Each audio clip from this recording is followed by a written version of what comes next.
In today's video, I'm going to teach you how to blend text into image in Canva. We'll start by opening a template or blank design in Canva, then head straight to the Uploads panel. Upload the photo you want to use, drag it onto the canvas, and let it snap in as the background. If it doesn't fit perfectly, resize the image by pulling the corners until it cleanly covers the entire page. Next, add your text. Choose a heading so you have a strong, editable block, and type in the word or phrase you want to blend. Now let's style it. Open the font menu and search for Disclaimer to switch to that look, or pick a similar, bold, condensed font that stands out against your image. This kind of style helps the blend read clearly, even when parts of the letters sit behind the subject. Adjust the text color to match your photo's mood.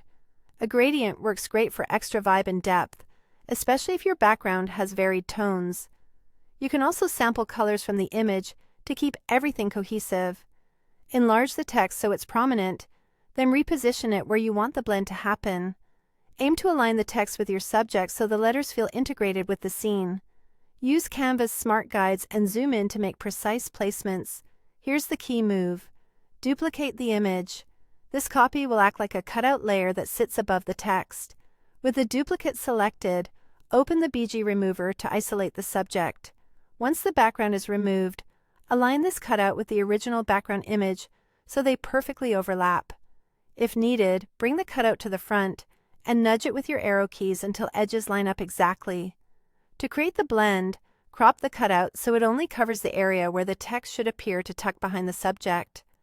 If most of your text sits on the left, crop more from the left side so just the necessary portion remains.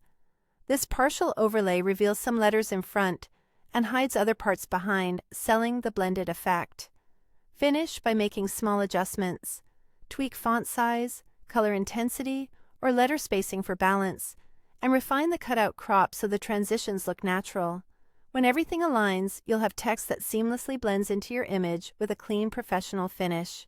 Save your design and you're done.